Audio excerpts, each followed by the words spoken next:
Today's pre-match press conference for our match against Everton tomorrow. As always, please raise your hand if you do have any questions. We'll get to as many of you as we can. Afterwards, the written bit is embargoed till 10:30, and as always, no social media posts, live streaming of press conferences. All of that can come afterwards. As always, we'll start with Sky. So, Gary, I'm coming to you first. Thanks, Simon. Hello, Jose. Thank you for your time. Could you bring us up to date on any injury news, please? Same. Good morning, everyone. Or good afternoon. Good afternoon. Same. Doherty, Davies out. Let's say first team players, everything the same. Then Scarlett, that I can consider a first team player because he's working with us every day. He got injured in the Youth Cup match, and he will not be available for a couple of weeks, maybe. Okay, I'm going to have to unmute you after every answer because there's a bit of feedback here. So you have to unmute yourself again now. Okay, perfect. Jose, I hope you don't mind me asking, how's Sonny? Because he got a bit of social media abuse at the weekend. I think it's okay. He's loved. He's loved here.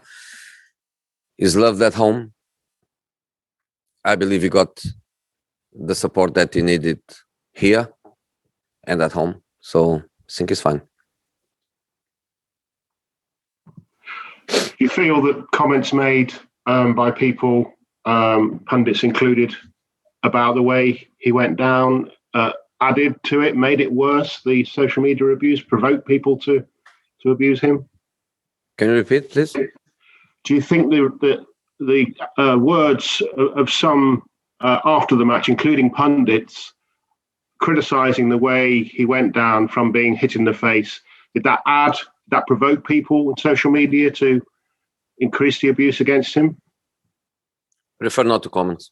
I'm sorry, Gary. I'm sorry. I prefer not to comment. Big 9 days coming up. Nice to get it underway with a good result at Goodison. Yeah, but independent of the result at Goodison and the result against Southampton, as you say, big 9 days, and the 9 days are going to end with the cup final, which of course for all of us is going to be an important moment. So we are not depending on the Goodison result to go to that final with the best spirit, with the best feelings. But in this moment, the final is still a bit. I'm sorry, is still a little bit far, and of course, the Goodison match is very important. The distance between the two teams is very, very short. Of course, they have one match in hand in relation to us, but the distance is very, very short. They have similar objectives than us. They are going to fight with us and with other clubs to try the best possible position and see if we and them can get an European position. So it's an important match tomorrow. So we need to separate the waters. We need to say the cup final is important, but is not the match tomorrow. And we need to focus totally on a very difficult match. I know you've got a lot on your plate. I've been asked to ask you by my bosses, so I better do it. The players' unions, internationally and domestically, are asking for these new concussion substitutes to not be permanent, but to be temporary. So the player is more likely to agree to come off to be assessed because he knows he can go back on if everything's all right. Do you have any view on that in this busy time or not at the moment? I think it makes sense, but I've learned over the past couple of years to be just quiet, and my opinion is not important, and to accept what is coming. So many different rules, so many things changing. You have just to accept the way it is. But in a very simple comment, I think it makes sense. I know you're a fan of dogs. Do you like the Old English Sheepdog, your new sponsor? What's that? Dulux, their logo is an Old English Sheepdog. I know you're a fan of dogs. They've unveiled the club today a new paint sponsor. Just wonder whether you'd seen it and what you thought of it. What's that? Don't worry about it, man. It's fine. No. It's fine. Leave it, mate. You crack on. Okay. Thanks, Gary. We'll go to George. George. Thanks, Simon. Jose, hello. 18 points, I think you've dropped from winning positions. Can you expand? It sounded like you wanted to on Sunday as to why this has happened. I know why it happened. And I know also that you can look at it in a different perspective. A team that starts matches well and start winning matches means something positive. Means something positive that you like to forget. The positive aspect of that. But I agree with you in the sense of when you are in winning positions and you lose points from winning positions, there are also negative things side by side to it. But if you add them points on, you know, that really propels you up the league. What is the reasons? Why are the players? Why does it keep happening again and again? That's what I'm not ready to discuss with you. I think it has to do with some of our qualities as a team, but I'm not ready to discuss with you. When will you be ready to discuss that? Maybe never. Okay, we're going to go to Ellie Gold. Ellie. Hey there, Jose. Hey. I noticed in the training photos this week, I know you often involve academy players in training, but there seemed to be a lot of the development squad in this week. I just wonder if there was any reasoning behind that. We did a training session in different groups and with different, even in different pitches, and we were trying to develop different qualities. And to do that, we separate our players in different groups, and we need some young players to come and to help us on developing that training session. At the same time, it's not just about using them to try to develop our qualities, because every time they come to us is also a very positive experience for them. So the academy boss, Dean, is always very, very open. He likes to help us. He knows that we also help him, helping in the development of their players. So it was just a day that was good for us because they helped us, and was good for them because we helped them. But as I was saying in the first Gary question, we have 20 players available. Out of 22, we have 20 players available. It's not a question of injuries or not enough players or taking these young players to the next match. No, is not about that at all.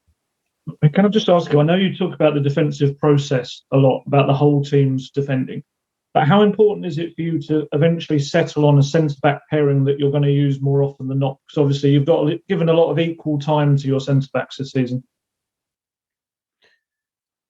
You know, because one of the things that you sometimes, I'm not saying you personally, you general media, and also for players, a general perception is that everybody wants to play, everybody wants opportunities. When they don't do it, you are always asking for the players that are not playing and why they are not playing.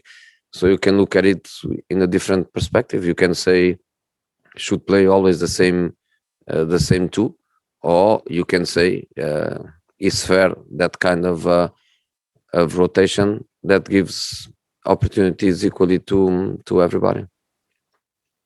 Okay, Mark Scott, have you got your hand up because you can't raise it? Is that right? Okay, Mark, we'll come to you and then we'll finish with Jonathan Ville. Mark.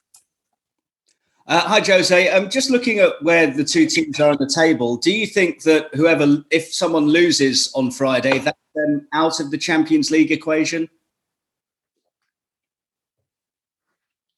No, we are very close to each other, but there are more clubs around.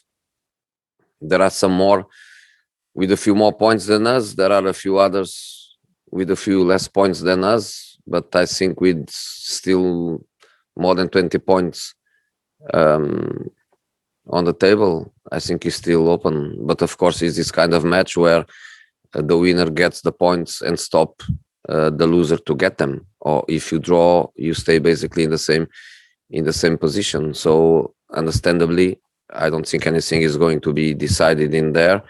But of course, if one of the two teams wins, gets an advantage that can be important in the direct duel, not in relation to all the others that are around, but between Everton and Tottenham, if one team wins, of course, gets an important advantage to the other.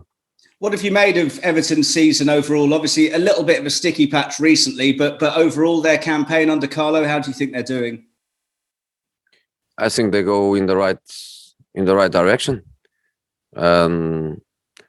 They got a big coach, one of the best in the world. They got important players and players of, I would say, two directions. I don't know how to explain, but they get, for example, a player coming from Real Madrid, a player coming from Barcelona, or two from Barcelona in the case, and at the same time they get the young guy that comes from Norwich.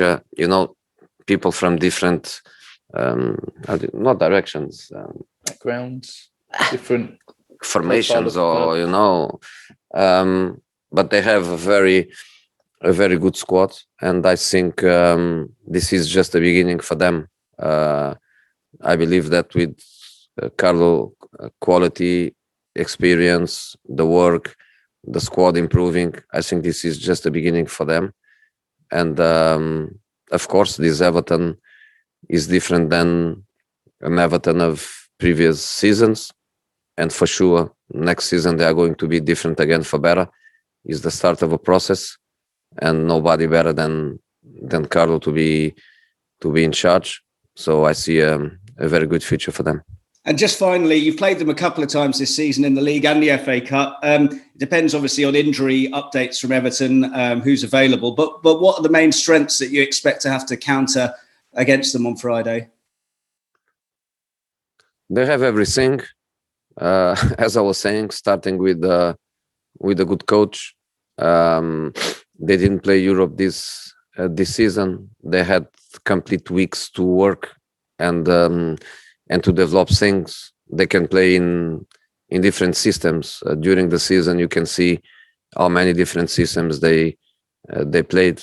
They have talent in attack. They have quality in midfield. They have physicality behind. They can play with a back five. They can play with a back four. They have tactical culture. They are a team that you can see plenty of time to work and to develop. So they are a very good combination and a very good team. Okay, Jonathan Ville to finish. Hi, Jose. We saw Matt Doherty in training pictures yesterday. Is he quite close to a return? And also, how long do you think Ben Davies will be out for? It's risky to say. Matt Doherty did the warm-up with us. So if you saw Matt on pictures, he did the warm-up with the group and then immediately went to sport science for individual work. So it's not like he's ready for tomorrow. He's not ready for tomorrow. But he's coming. Ben Davies not even close to that. But I would say after 51 matches or so, in the last couple of months of the season to arrive in this situation only with 2 players injured. I would say that we cannot complain, because the work has been good, and the squad as a whole is in a good situation. Cool. Can I just ask, we've had confirmation this week that there's going to be 2,000 Spurs fans at the Cup final next weekend. Obviously, it's not as many as we were hoping for, but it's a good start. The information I got is that I don't know if it's 100% accurate, but the information I got is that we are going to have 2,000 fans. Yeah.